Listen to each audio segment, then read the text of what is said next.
welcome to episode 63 of Toke Signals TV, where we bring you the biggest in cannabis and hemp news stories every week. I'm Steve Elliott, the host at tokesignals.com, and I'll be guiding you through the news. First of all, I want to share with you something pretty I saw this week, our Toke Signals Bud Pick of the Week.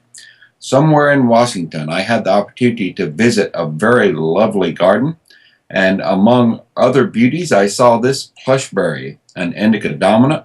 She's 4 weeks in the flower, so she's halfway towards that 8-week goal. Let's do the news now, shall we? In Colorado this week, Denver police and federal agents conducted large raids on marijuana grows. The Denver police and DEA agents last Tuesday morning conducted large raids on multiple marijuana growing operations near Denver. One Denver police officer, seen in a blue hazmat suit entering a building on North Bryant Street, told the Denver Post that he and other officers were executing a search warrant and that several other raids were being conducted around town.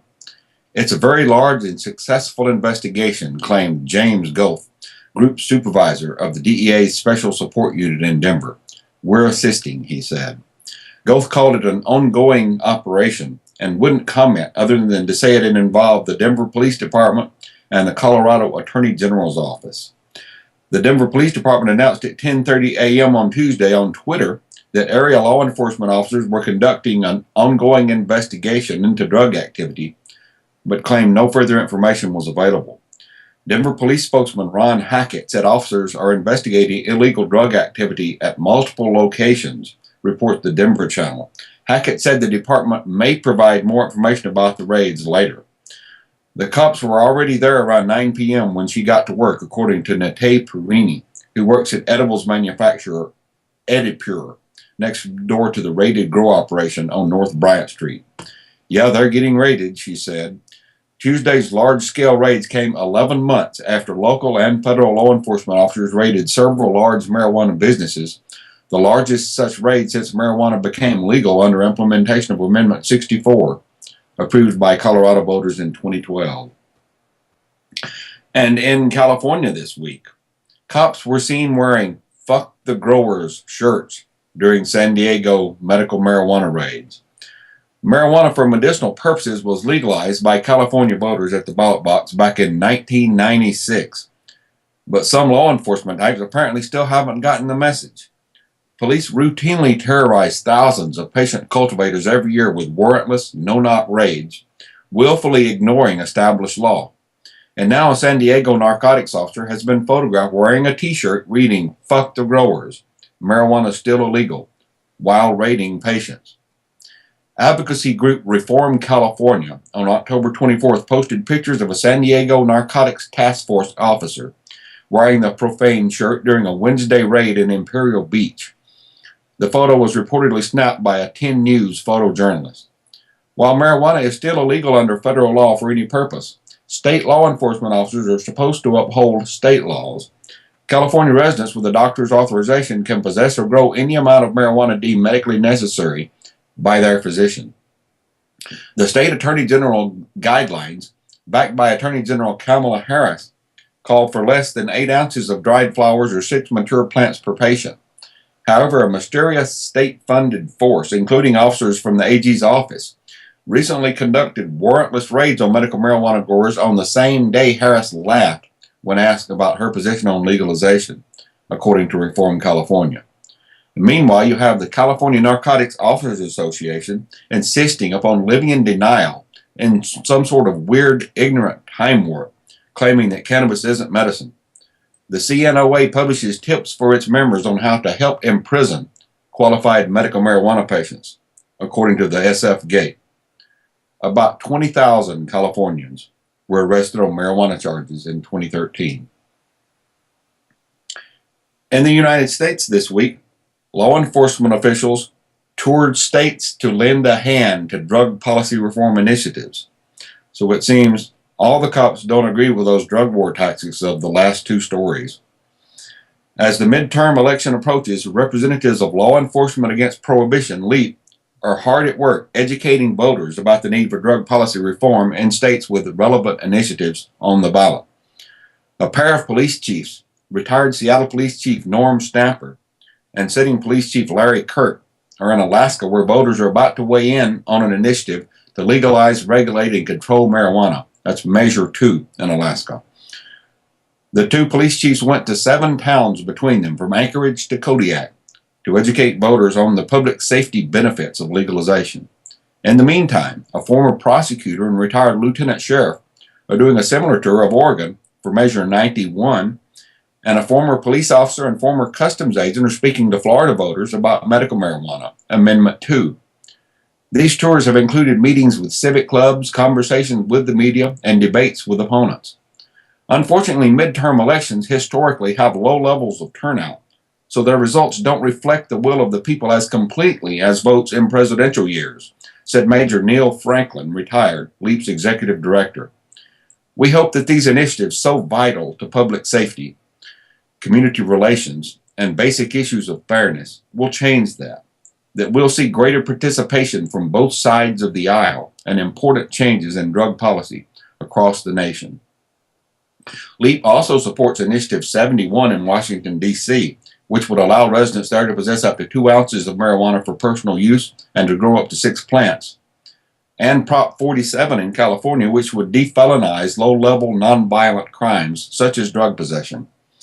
LEAP will be tweeting, updating their blog, and sending out press releases as results come in on Tuesday.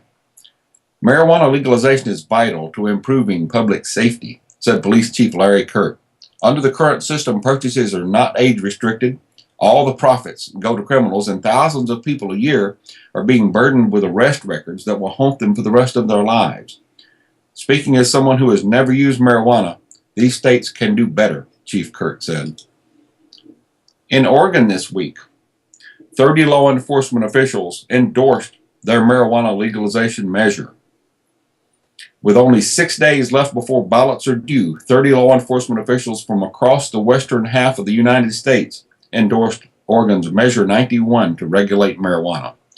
The endorsers include former Seattle Police Chief Norm Snapper, former Multnomah County Sheriff Don Clark, former Denver Police Department Lieutenant Tony Ryan, and Los Angeles Police Department Deputy Chief Stephen Downing. The Yes on 91 campaign announced their support as part of a press conference featuring former U.S. Attorney Chris Olson, former Oregon Supreme Court Justice Bill Riggs, 30-year law enforcement veteran Paul Steiglieder, and Partnership for Safety and Justice Director Cassandra Villanueva. Marijuana prohibition has a disproportionate and disparate impact on people of color and youth, fueling their existence and penetration in the criminal and justice systems, according to Villanueva. It is not an effective use of taxpayer dollars, or does it reflect the value of Oregonians, he said. People of color in Oregon are arrested twice as often for marijuana, despite no evidence of disparity in use, according to an ACLU analysis of FBI crime data. 7% of all arrests in Oregon are for simple marijuana possession, according to the Oregonian.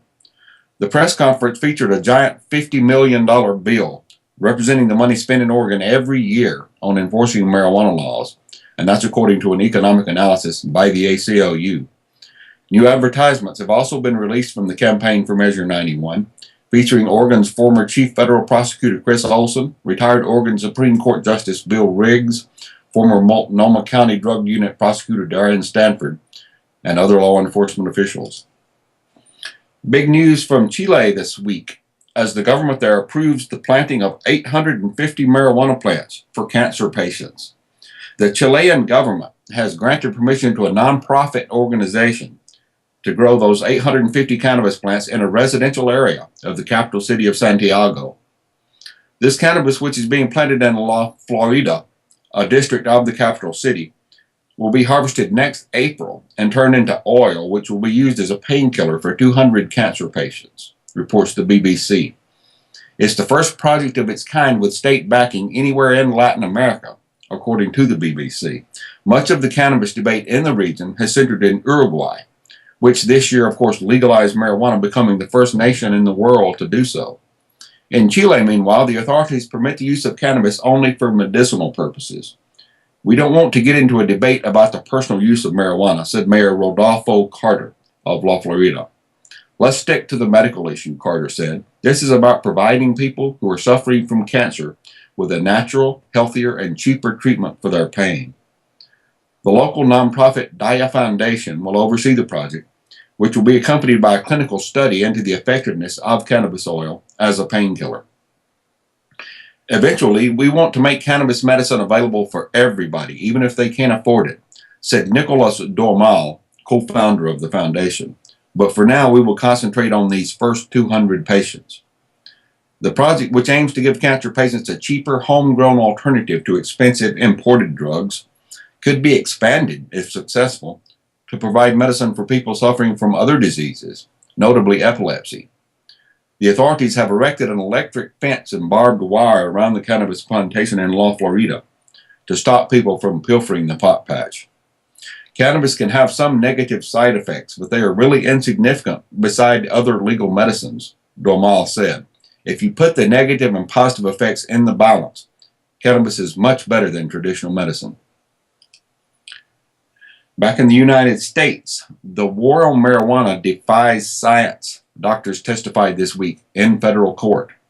3 medical experts last Friday, then on Monday and Tuesday, testified in federal court that the federal government's war on marijuana defies science and is thus unconstitutional. Decades of medical studies prove cannabis isn't the danger the government has claimed it is, the experts told a federal judge. The epochal cultivation trial, U.S. versus Sweeter, in the Eastern District of California, in which U.S. District Court Judge Kimberly J. Mueller is allowing a hearing on a defense motion to declare marijuana's Schedule I classification as unconstitutional, has national implications. Defense witnesses Gregory Carter, M.D., and Carl Hart, Ph.D., testified in Sacramento on Friday, and Philip Denny, M.D., testified on Monday and Tuesday. Government witness Bertha Madras, Ph.D., a former deputy drug czar under President George W. Bush, argued that marijuana isn't medicine. Madras compared cannabis to heroin, saying that humans no longer smoke opium poppies for pain relief. But while more than 22,000 Americans will die from prescription drug overdoses this year, with opioid pills killing more than any other prescription, cannabis has no lethal overdose level and 0 recorded deaths from overdose in history. President Richard Nixon placed marijuana on Schedule I of the Controlled Substances Act when he kicked off the modern war on drugs back in 1971. In doing so, Nixon overruled the recommendations of his own hand-picked Schaefer Commission, which recommended descheduling and decriminalizing cannabis. Federal prosecutors filed the original indictment in the Sweeter case against 16 defendants back in October 2011 in a case involving cultivation of 1,884 plants in the Shasta Trinity National Forest. The federal government is trying to imprison 6 defendants in that case for 10 to 15 years each. Cannabis advocates are calling the hearing evidence of a sea change in attitudes towards marijuana in the United States. This is pretty unprecedented, at least in the contemporary era, having such an evidentiary process, said Chris Hermes of Americans for Safe Access. It's amazing to have the opportunity of several expert witnesses to testify why they think marijuana is misscheduled. That's historic, Hermes said. While the federal government denies marijuana has any medical value, and its Schedule I classification by definition means exactly that, the government has already patented cannabis for medicinal uses. This schizophrenic stance is untenable, Hermes said. They continue to speak out of both sides of their mouth. Finally, in the United States this week, the legal marijuana industry could be bigger than the NFL by 2020. A new report projects that legal marijuana could be an industry with revenues of $35 billion by 2020 if cannabis is legalized at the federal level. Green Wave Advisors, which authored the report, notes that this is a floor representing revenues in the first year of nationwide legalization. That figure, $35 billion, represents more annual revenue than the NFL, currently at $10 billion, and is roughly equal to current revenues from the newspaper publishing industry, $38 billion, and the candy confectionery industry, $34 billion. Green Wave arrived at its estimates by looking at existing and likely marijuana markets, medical and recreational, in states that have already legalized them, as well as in states that appear likely to open such markets by 2020. The research and analysis company estimates 12 states plus D.C. will have legalized recreational cannabis by 2020, with medical marijuana in 37 states by that time. Now, currently, 23 states have legalized medical marijuana, and just 2, Colorado and Washington, have legalized cannabis for recreational use. Even without full federal legalization, Greenwave estimates legal marijuana revenues of $21 billion by 2020. In its $21 billion 2020 model, Greenwave predicts 12 additional states plus D.C. have legalized recreational marijuana.